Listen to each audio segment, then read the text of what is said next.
la mayoría de las personas hoy en el mundo viven ignorando esta realidad terrible sobre la ira de Dios y menosprecian el mensaje de salvación que llega a través del Evangelio. Unos se niegan totalmente a creer en Dios, dicen que son ateos. Otros se han hecho un Dios a su conveniencia, piensan en Dios como un viejito benévolo ahí condescendiente que concede los deseos de los hombres, un viejito que sería incapaz de echar a una persona en el infierno, un ancianito que sería incapaz de castigar. Es una persona que dice, no, mi Diosito, pero ese Diosito no es el Dios de la Biblia. Es lamentable, es terrible que tú te pudieras encontrar en este grupo de creyentes, en este grupo de personas que creen esas mentiras del diablo, porque son mentiras fraguadas en el centro del mismo infierno, porque la palabra del Señor nos dice todo lo contrario. La Escritura es diametralmente opuesta cuando habla de Dios como un Dios bueno, un Dios misericordioso, un Dios santo, pero un Dios que también es fuego consumidor. La Biblia, mis queridos hermanos, enseña que va a llegar un día en que la ira de Dios se va a manifestar definitiva y totalmente sobre todos los pecadores. Y la palabra del Señor llama ese día como el día temible de Jehová, el día de la ira de Dios. Ese día, hermanos, coincide precisamente con el retorno de nuestro Señor Jesucristo. Ese día será el día en que nuestro Señor vencerá radical y definitivamente a todos sus enemigos, a todos los que se oponían luchando directamente contra Él. Y como nos dice Apocalipsis capítulo 19, verso 15, dice este texto escatológico que habla de algo del futuro, dice, de su boca sale una espada aguda para herir con ella a las naciones, y él las herirá con vara de hierro, y él pisa el lagar del vino del furor y de la ira del Dios Todopoderoso. Son palabras fuertes, ¿verdad? Deberían estremecernos. Por eso es la intención, hermanos, de ese grupo, de esta serie de sermones, es crear en ti. Y sobre todo si tú todavía no has venido a Cristo para escapar de la ira de Dios, crear en ti esa necesidad. Y quiere el Señor que use esta palabra para moverte al arrepentimiento y moverte a la fe en Cristo y puedas de verdad librarte de tan terrible acontecimiento. Yo te invito a continuar estudiando este texto, hermano, en Romanos capítulo 1, versículo del 18 al 32. Permíteme leer la palabra para ti en esta mañana. Romanos capítulo 1, versículo del 18 al 32. Ya lo leímos la semana pasada, hoy vamos a leerlo solamente hasta 21. Dice, porque la ira de Dios se revela desde el cielo contra toda impiedad. Escuchó bien, la ira de Dios se revela o se está revelando continuamente desde el cielo contra toda impiedad e injusticia de los hombres que detienen con injusticia la verdad. Porque lo que de Dios se conoce les es manifiesto, pues Dios se lo manifestó, porque las cosas invisibles de Él, su eterno poder y deidad, se hacen claramente visibles desde la creación del mundo, siendo entendidas por medio de las cosas hechas, de modo que no tienen excusa. Pues habiendo conocido a Dios, no le glorificaron como a Dios, ni le dieron gracias, sino que se envanecieron en sus razonamientos y su necio corazón fue entenebrecido. Hasta ahí la lectura de lo que vamos a compartir en esta mañana. Bueno, mis amados hermanos, acabamos de leer ese precioso trozo de las Escrituras, esa maravillosa porción de la santa, inerrable, infalible palabra de Dios, y a través de esa porción de la palabra vamos a ver 3 razones por las cuales el pecador necesita venir a Cristo a fin de que pueda ser librado de la condenación eterna. Estamos viendo estas 3 razones. Voy a volver a citar la primera razón que vimos la semana pasada para hacerle un poco más de justicia al pasaje, y después nos vamos a enfocar en la segunda. Vamos a ver la tercera en el siguiente domingo, si Dios nos lo permite. Entonces son 3 razones por las cuales el pecador necesita venir a Cristo a fin de ser librado de la condenación eterna. Ahora, si tú eres una persona que ya crees, una persona que ya estás en Cristo, y tú dices, pastor, otro sermón evangelístico. Eso no es para mí, aquí me voy a dar tremenda aburrida yo, porque eso se lo están predicando a las personas que no tienen a Cristo. Mira, hermano, qué bueno que ya tú tienes al Señor, pero déjame decirte que este sermón es para ti también. Para ti también, mi hermano, comprender lo que Dios ha hecho, cómo Dios te ha librado de la condenación eterna, debería hoy motivarte a vivir de rodillas, sirviéndole, adorándole y mostrándole gratitud por el resto de tu vida. Así que este sermón es para ti también. Vamos a ver esas 3 razones por las cuales el pecador necesita venir a Cristo a fin de que pueda ser librado de la condenación eterna. ¿Y cuáles son esas razones? Vimos desde la semana pasada que la primera razón era que era porque Dios estaba airado contra el hombre que vive oponiéndose a Él, a su verdad. Dice el versículo 18, la ira de Dios se revela desde el cielo contra toda impiedad e injusticia de los hombres que detienen con injusticia la verdad. Hermanos, ¿qué nos dice aquí el Señor? Nos dice que Dios está airado contra tales hombres que se niegan a aceptar a Dios, que rechazan la existencia de Dios y que se oponen a su verdad, particularmente a su palabra, porque no quisieron conocerle por medio de las evidencias que Dios mismo les había manifestado, y es lo que seguidamente nos dice el versículo 19, porque lo que de Dios se conoce, se les es manifiesto porque Dios se lo manifestó. O sea, estas personas tenían la manifestación de Dios, tenían el mensaje de Dios.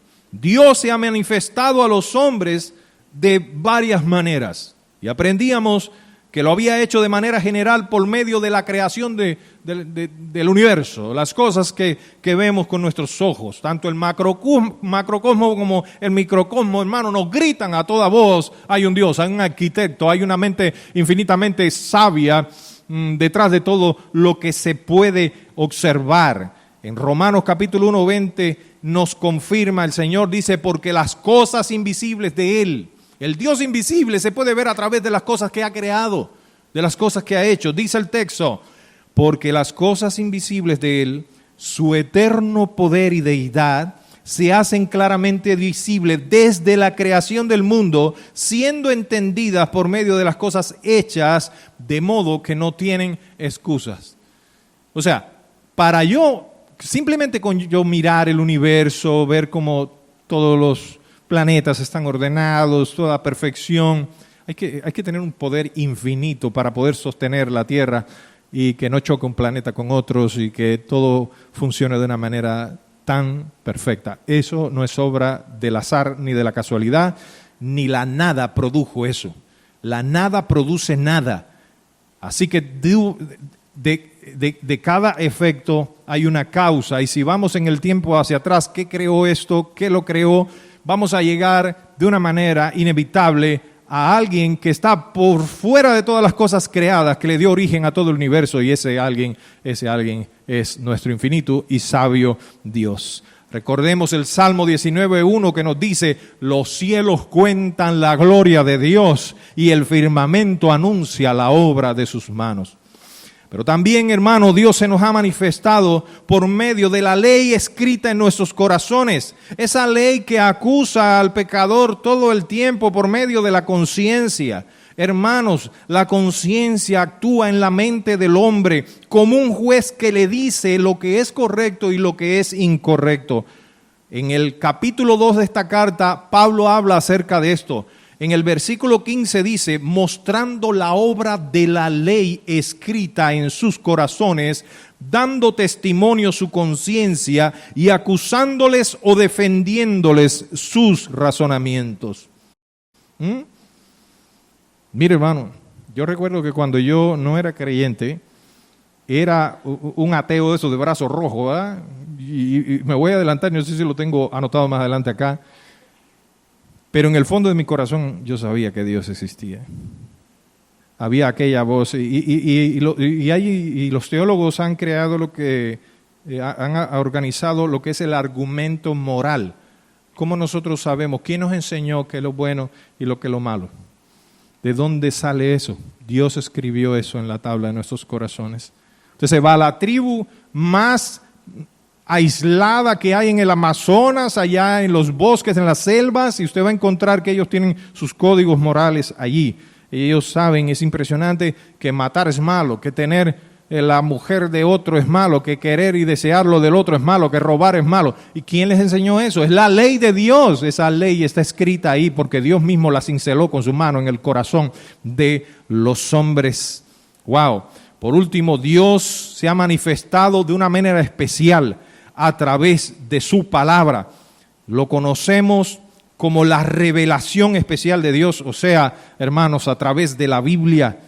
Usted puede conocer de manera general que Dios existe, pero de manera particular a través de las Escrituras.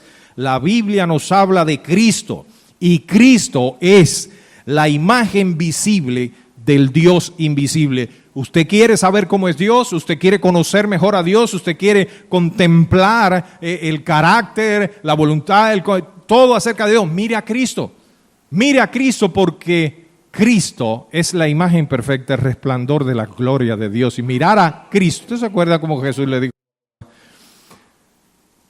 ¿Cuánto tiempo hace que estoy con vosotros y aún tú no me conoces?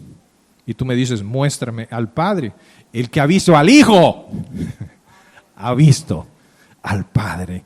Y dice la palabra del Señor en Hebreos capítulo 1, versículo del 1 al 3. Dios, habiendo hablado muchas veces y de muchas maneras en otro tiempo a los padres por los profetas, en estos postreros días nos ha hablado por medio del Hijo, de Jesucristo, a quien constituyó heredero de todo y por quien asimismo hizo el universo, el cual siendo el resplandor de su gloria y la imagen misma de su sustancia, y quien sustenta todas las cosas con la palabra de su poder. ¿Quién es ese? Jesucristo, nuestro infinito y poderoso gran Dios. Jesús, hermanos, es la más grande revelación de Dios a los hombres, y esa revelación hoy la tenemos especialmente por medio de la Escritura, la Biblia, la palabra de Dios. Ahora, teniendo esos tres medios de revelación, el hombre, aún con todo eso, se aferra a sus propios razonamientos y se opone a Dios, y dice el necio en su corazón, no hay Dios. El universo le grita, la conciencia le grita, la palabra le llega por todos lados, predicada, leída, cantada, y él neciamente ha cerrado su mente y su corazón y dice, no hay Dios, y se busca excusas, y se busca pretextos, y se busca explicaciones. No lo hace, hermano, porque no tenga la seguridad de que Dios no lo hace porque está convencido, porque tiene pruebas, porque tiene evidencias de que Dios no existe. El pecador sin Dios realmente, hermano, lo que está buscando es una excusa para seguir deleitándose en el pecado y seguir caminando alejado del Señor. Él le aborrece la idea de tener un Dios que rige y controla su vida. Le aborrece la idea de estar sujeto a la voluntad del Dios que le ha creado. Él se niega y batalla con esa voz interna que le grita que hay un Dios, y ese Dios no aprueba el estilo de vida que está llevando. En su deseo por el pecado, decide no reconocerlo, silenciando esa voz y oponiéndose a ella, y esto es lo que nos lleva al segundo punto de nuestro sermón, a nuestra segunda razón por la cual el pecador necesita desesperadamente venir a Cristo a fin de que pueda ser librado de la condenación eterna.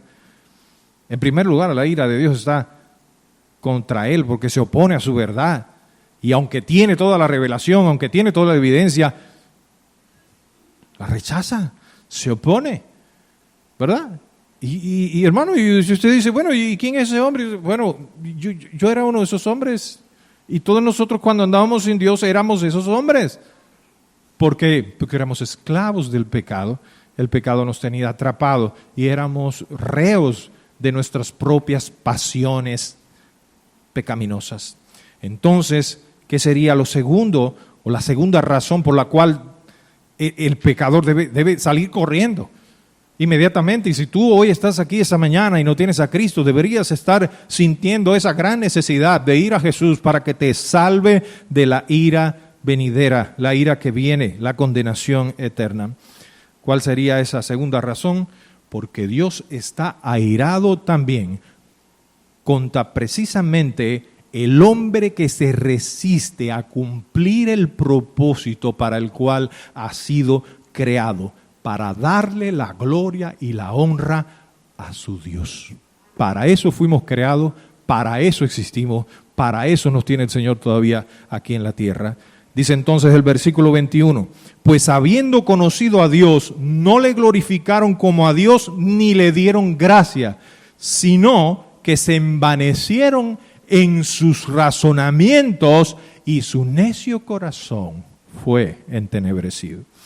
Hermanos queridos, darle la gloria a Dios es reconocer la grandeza, la excelencia, las virtudes de nuestro grande, infinitamente poderoso Dios. Ese fue el propósito para el cual nosotros fuimos creados desde el principio.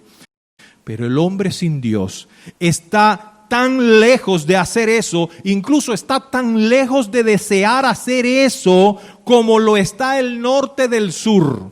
Y en su lugar se ha convertido en un enemigo de Dios y se rehúsa a reconocer la grandeza de su Creador.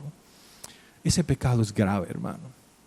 Ese pecado es particularmente grave porque el hombre en esa situación está quebrantando el mandamiento más grande que Dios ha establecido, el mandamiento más importante de todos los mandamientos.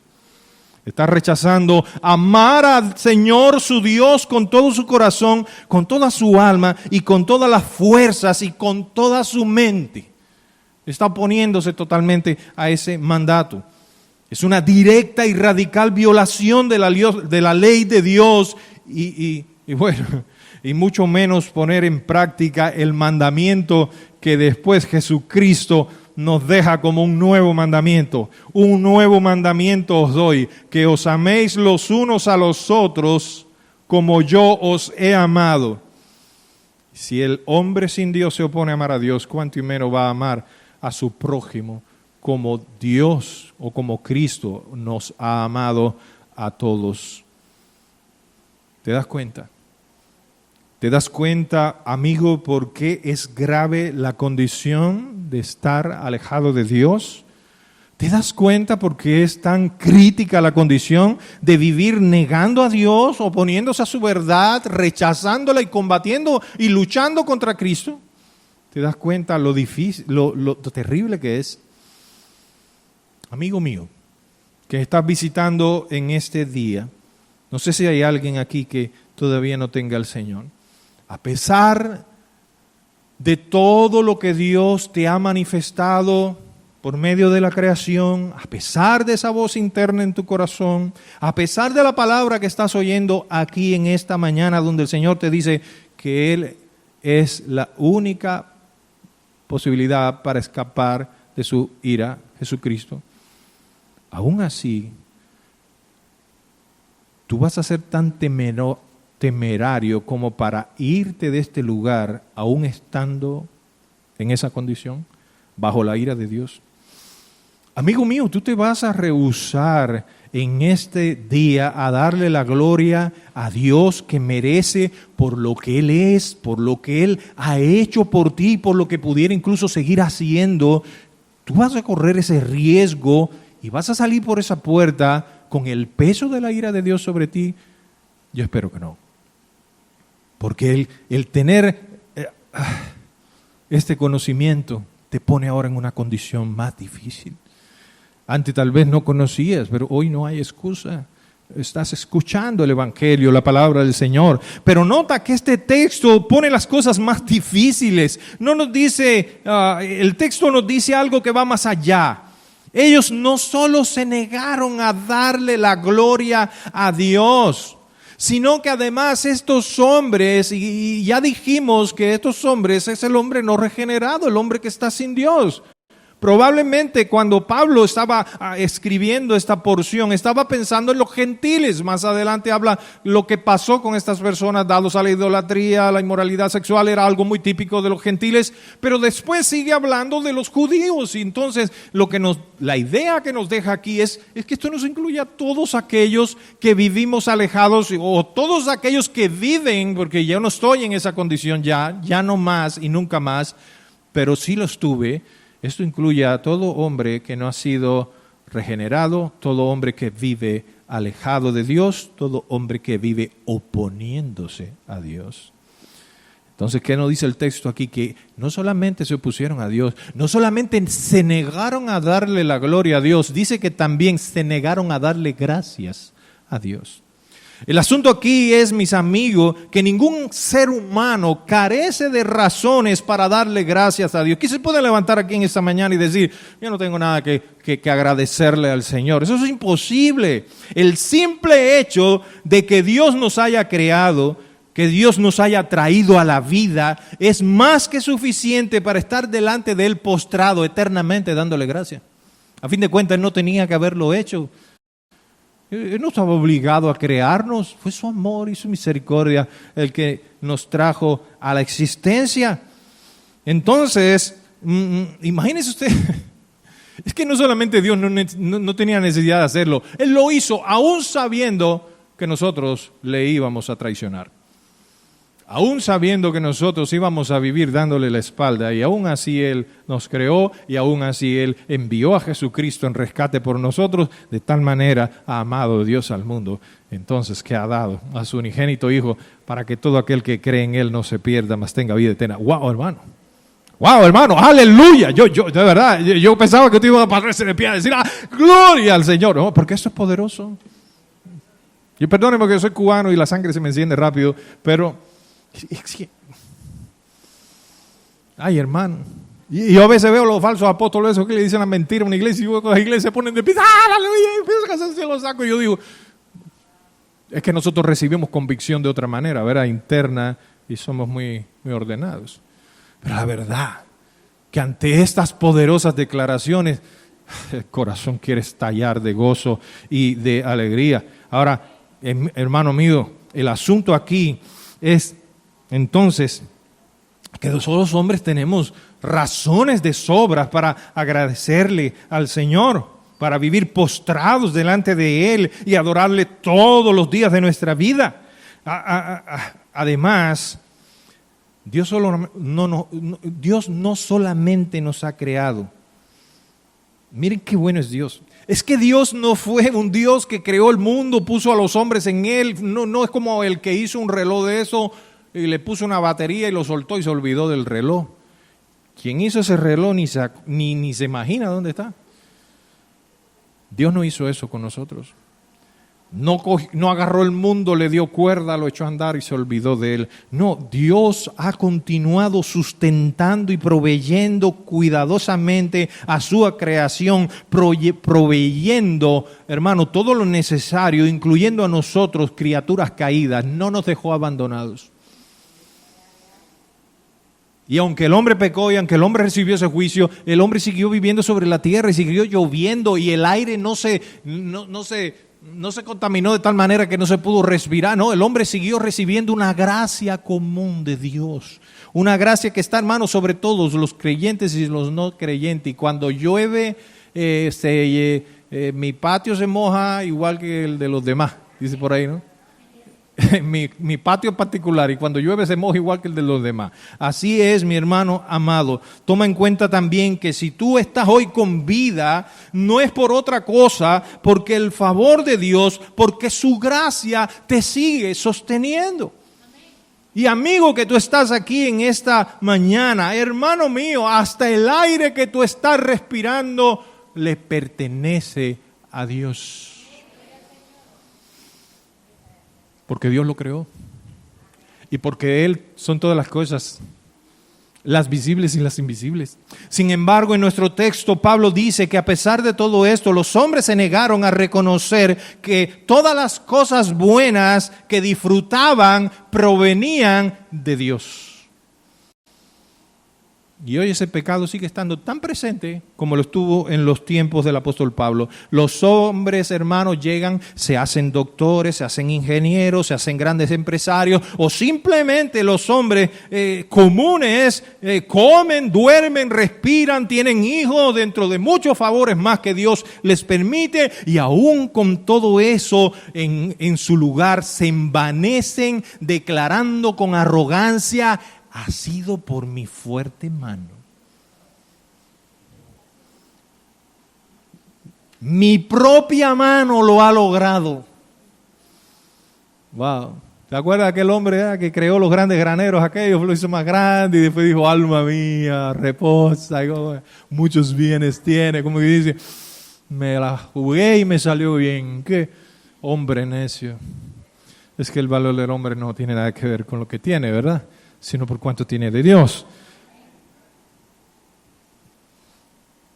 Es más, tú pudieras llegar a decir ahora: bueno, verdaderamente si yo tuviera una evidencia de que Dios ha sido el que me ha dado las cosas, entonces es posible que yo pueda darle la gloria al Señor y darle gracia.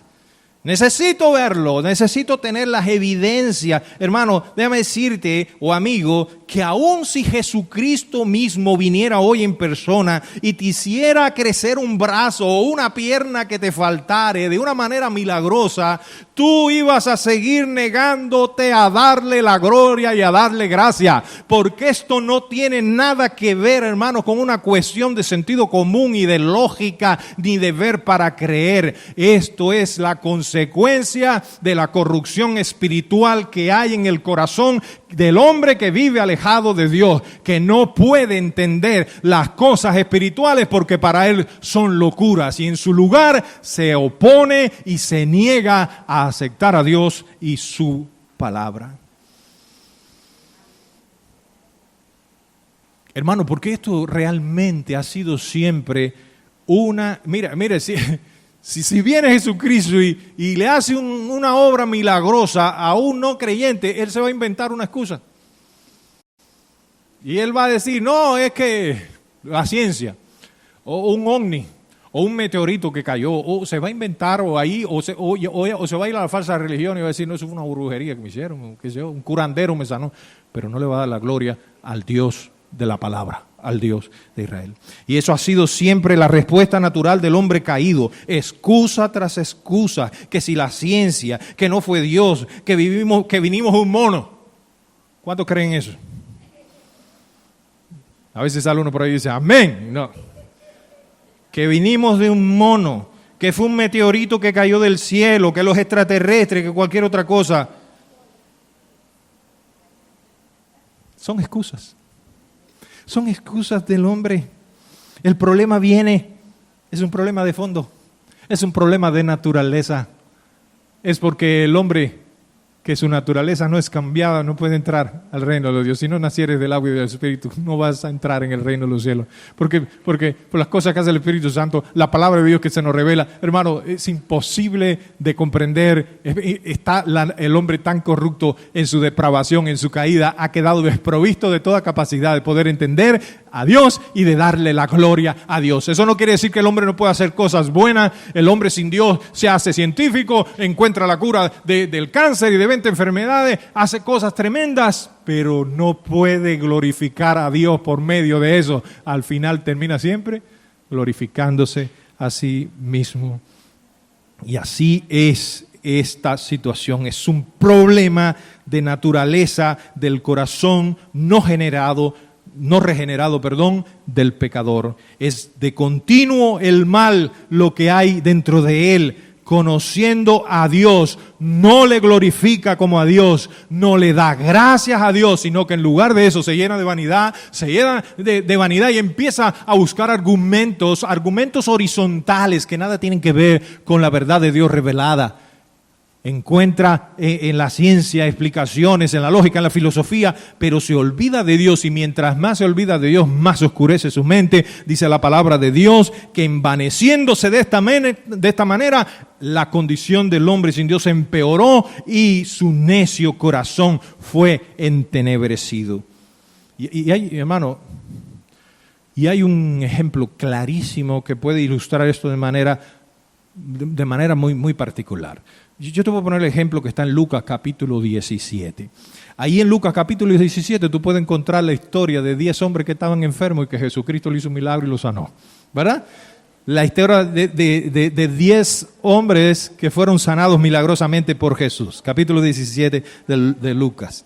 Estos hombres vinieron a Jesús y vieron un milagro de sanidad en vivo, en directo y a todo color, y aún así 9 de ellos, escuche bien, no mostraron gratitud por el milagro, y créeme, no fue poca cosa la que Jesús hizo por ellos. Estos hombres estaban enfermos de lepra, y la lepra no era cualquier cosa en los tiempos de Jesús. Estar con lepra en los tiempos de Jesús, hermano, era estar muerto en vida.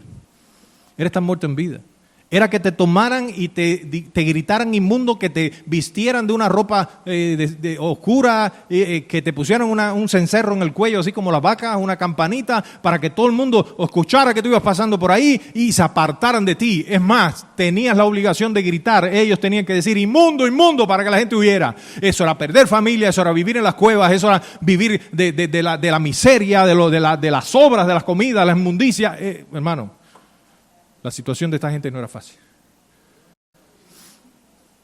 Y le pegaba lepra como el pecado afecta hoy al rico y al pobre, al instruido y al sencillo, a todos por igual, al hombre y la mujer. La lepra le pegaba a los judíos y a los samaritanos también. Y los judíos y los samaritanos no podían estar juntos, pero cuando le daba lepra, mira, el pecado une a todo el mundo, ¿viste? Como a los pecadores, ya cuando son pecadores, ahí no hay distinciones, son pecadores. Así era la lepra. Queridos hermanos, este hombre pidieron misericordia al Señor y el Señor los sanó. Pero no los sanó de manera inmediata, sino que ellos fueron sanados de manera progresiva. El Señor les dijo, vayan y muéstrense a los sacerdotes en el templo, y por el camino ellos fueron sanos. Ellos fueron sanos. Ahora, estos 10 hombres, llenos de gozo y gratitud, se volvieron a Jesús a decirle, gracias, Señor. Eres el Cristo, te adoramos, y wow, y vamos a vivir para ti. Ahora somos libres. Oye, ¿tú sabes cómo le cambió la vida a esos hombres ese día? ¿Sabes cómo esos hombres llegaron a su casa donde estaba su familia? Y cómo los recibieron y los abrazamos. Pero, Pedrito, Juancito, ya te habíamos dado por muerto, ya te habíamos... ¡Ay! Y la fiesta y las comidas y la alegría. ¿Verdad que no volvieron los 10? ¿Cuántos volvieron? Uno solo. ¿Y fueron los judíos los que volvieron? No, el que volvió fue el samaritano. Y el Señor dice en el versículo 17 y 18, ¿no son 10 los que fueron limpiados? ¿Y los 9? ¿Dónde están? Esas son esas preguntas que el Señor hace para reflexionar, no porque no sepa, Él sabía dónde estaban. ¿Y dónde están los otros 9? No hubo quien volviese y diese gloria a Dios, sino solamente este extranjero. ¿Por qué no regresaron, hermanos?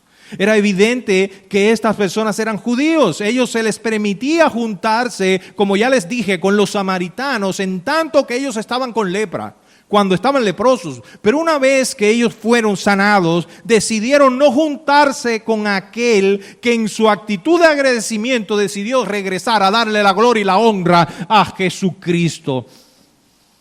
Yo no tengo idea de lo que estaban pensando estos judíos en el camino. Cuando ellos se vieron sanos, no sé, tal vez ellos consideraron que por ser judíos, ellos se merecían esa sanidad que habían recibido del Señor. Y usted está pensando mal de los judíos, pero así somos nosotros también. Muchas veces, hermanos, se nos sale ese legalista, se nos sale Hermano, muchas veces se despierta ese legalista que llevamos por dentro y llegamos a creer mi hermano, que por servir a Dios, Dios está obligado a bendecirnos. Y si yo estoy haciendo esto, seguro que Dios me va a bendecir. Y yo estoy diezmando, y yo seguro que Dios me va a prosperar. Entonces tenemos esa mentalidad legalista y se nos olvida que todo lo que recibimos de Dios, hermanos, es por gracia, que nosotros no merecemos nada, que no podemos comprar nada de Dios con nuestros esfuerzos ni contra. Sí, obviamente Dios bendice la obediencia, pero queridos hermanos, todo es por gracia. Porque aún nuestra obediencia es el resultado de la gracia de Dios en nuestras vidas. Olvidamos, hermanos, esto tan importante, que nada de lo que recibimos es por mérito propio. Perdemos de vista el sentido de la verdadera gratitud a Dios, que es reconocer que todo se lo debemos a Él y que separados de Él no podemos hacer nada. Se nos olvida que todas nuestras obras sin Dios delante de Él son como trapos de inmundicia. ¿Tú sabes lo que es un trapo de inmundicia? Es de la letrina, ese mismo. Nuestras obras sin Dios están manchadas por el estiércol de nuestros pecados. Y el resultado final, hermano, nos dice la palabra en este versículo, que el corazón de estos hombres fue entenebrecido. Estos hombres que no quisieron ver, pierden la capacidad de ver. Mira. Los que no quieren ver, pierden la capacidad de ver. Pierden toda capacidad de comprender y discernir la verdad de Dios y del universo que les rodea. Ahora, amigo mío, amigo que tú estás aquí, si al escuchar esto tú estás pensando, bueno, pero yo siempre doy gracias a Dios por todo lo bueno que pasa. ¿Y cuántas veces usted nos ha encontrado a alguien que usted sabe que vive en pecado, que vive separado de Dios y dice, mi Diosito me ha bendecido, estoy bendecido, prosperado en victoria, mi Dios es tan bueno, mi Diosito es tan bueno, mi Diosito me ha dado tantas cosas, mi Diosito me tiene muy bien, mira qué próspero soy? Y tiene la misma mentalidad de aquellos judíos, hermanos, legalistas en aquellos tiempos, que decían, una persona que tiene riqueza es porque el favor de Dios está con él, y los pobres es porque Dios ha abandonado, los ha dejado. Eso no es así, hermanos amados. Y ellos llegan y le dan gracias a Dios. No, sí. Mi Dios es tan bueno, yo le doy gracias todos los días de mi vida. Y yo siempre digo esa palabra porque yo la he escuchado tantas veces, mi Diosito. Yo nunca le he dicho a Dios, mi Diosito. ¿Sabe por qué? Porque Él es un Dios grande. Él es mi Padre, yo tengo confianza, yo puedo entrar a su presencia sin ningún temor, a encontrar el oportuno socorro, pero yo no puedo ser confianzudo, porque Dios es un rey, porque Dios es soberano, porque Dios es fuego consumidor, y es un rey que reina. Yo no puedo llegar ahí pisoteando y a su nombre y hablándole como si fuera el portero de un hotel. Es más, que al portero de un hotel lo tenemos que tratar con mucho respeto también, porque es un trabajo digno. Usted sabe que hay personas que tratan así a las personas. Puede ser que tú llegues a creer que porque estás bien, crees que estás bien y le estás dando gracias a Dios, las cosas Dios las está pasando por alto. Déjame decirte que la ira de Dios sigue estando sobre ti y pudiera hasta decirse que está más sobre ti. Yo te lo voy a poner de una manera para que tú lo entiendas. En primer lugar, porque ese Dios que dices que le agradeces no es un Dios que es indiferente al pecado. Es un invento de la mente del hombre sin Dios. Es mucho peor, eso es idolatría. Y por otro lado es hipocresía. Y te lo voy a poner de una manera simple. Y no te preocupes, que el tiempo no va a ajustar. ¿Tú sabes qué es esto? Imagínate un esposo que tiene un amante y la esposa lo sabe. Esto es terrible, presta atención. Hacer esto vivir alejado de Dios, vivir dándole la espalda, vivir pecando y al mismo tiempo hipócritamente acercarse y decir, gracias Señor porque me has dado esto, me has dado aquello. Eso sabe que es igual eso. Eso es igual a un hombre que tiene un amante y la mujer, la esposa genuina lo sabe. Y cuando llega a la casa le da un beso a la esposa, aún con el olor del amante, y encima de eso tiene el descaro y la desfachatez de decirle, cómo te amo, mi amor, gracias por todo lo que haces por mí, gracias por lavarme la ropa, por cocinarme, por ser una esposa tan especial, gracias por los hijos que tiene. Y la mujer oyéndolo, sabiendo que todavía tiene el olor del amante encima de él. ¿Tú te imaginas cómo se siente esa mujer? ¿Te imaginas cómo la ira le debe estar encendiendo en el corazón? ¡Qué hombre tan hipócrita! ¡Qué hombre tan mentiroso! ¡Qué hombre tan descarado! Así fuimos nosotros, así son las personas que viven alejados de Dios y se jactan y dicen, Dios me ha bendecido y le doy gracias por todo lo que me ha dado. Y siguen adulterando, casados, ligados con el pecado en sus vidas. Eso es fuerte, hermano. Cuando se trata de Dios, es mucho peor. Cuando se trata de Dios, eso es mucho peor. Oh, amigo mío, Dios no puede ser burlado.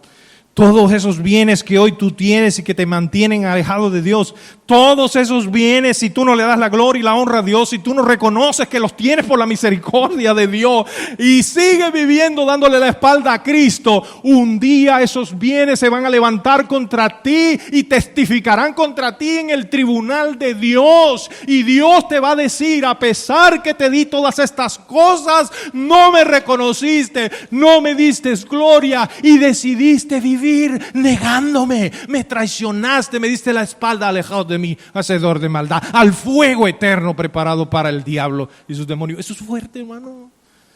Eso es fuerte. Ahí vendrá el lloro y el crujir de diente. Allí será como aquel rico viendo a Lázaro disfrutando de las bendiciones de Dios. Allí será como aquel hombre deseando tener lo que en vida tal vez tuvo, pero que ya no tendrá jamás, sino el fuego consumidor abrazando su alma. Dios es claro. Y esto es lo que vemos a través de este texto en estos versículos. Esas dos razones, hermano. Dios está irado contra los hombres que se oponen a su verdad.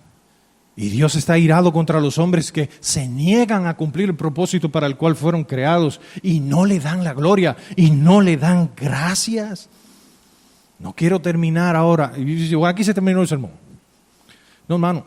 Esto es como que tú fueras a un médico y el médico te dijera, tiene cáncer, te mandara para casa sin una receta. O te dijera, tienes una enfermedad, hay una cura, pero andate para la casa. No, mi hermano, yo no puedo hacer eso. Quiero decirte que hay esperanza. Porque puede haber un amigo aquí en esta mañana y de verdad, mi intención no es causarte a ti una pesadilla, o probablemente sí, pero mi intención no es que tú te vayas deprimido de acá, desesperado y condenado. Híjole, suena como mexicano ahí, no como cubano. Híjole, cubano, no sé ni cómo diría un cubano. Qué cosa más grande la vida. Me voy para el infierno, no tengo remedio. Sí hay remedio, y el remedio es Cristo. Por eso te estoy predicando, para crearte una necesidad en tu corazón. Por eso te estoy predicando el Evangelio, para que entiendas que hay una necesidad en ti que tú no puedes resolver, porque alejado de Dios nada puedes hacer. Por eso te estoy diciendo hoy que hay esperanza en Cristo Jesús. Nosotros, hermanos, todos los que estamos aquí, estuvimos también en esa condición, estuvimos bajo la ira de Dios, Efesios 2:3, entre los cuales también todos nosotros vivimos en otro tiempo en los deseos de nuestra carne, haciendo la voluntad de la carne y en los pensamientos, y éramos por naturaleza hijos de ira, lo mismo que los demás. Así que nosotros estamos con más razón en la condición de darle gracias al Señor por habernos librado. Ahora no puedo dejarte sin la solución. La Biblia dice más adelante en este libro, en Romanos 8:1, ahora pues, oye bien, mi querido amigo, la buena noticia, dice el Señor, ahora pues ninguna condenación hay para los que están en Cristo Jesús, los que no andan conforme a la carne, sino conforme al Espíritu. La ira de Dios por tus pecados, mi amigo, puede ser en este mismo instante detenida de manera total y definitiva para siempre. Lo único que tú tienes que hacer es venir a Jesucristo en un acto de fe y buscar refugio en Él. Apropiarte de Él, creyendo plenamente que Él tomó tu lugar en la cruz, precisamente para absorber la ira de Dios que hoy está sobre ti y que un día también estuvo sobre mí, sobre todos los que estamos en esta sala, cuando vivíamos sin Dios en el mundo. Ven hoy, no mañana. Mañana puede ser tarde.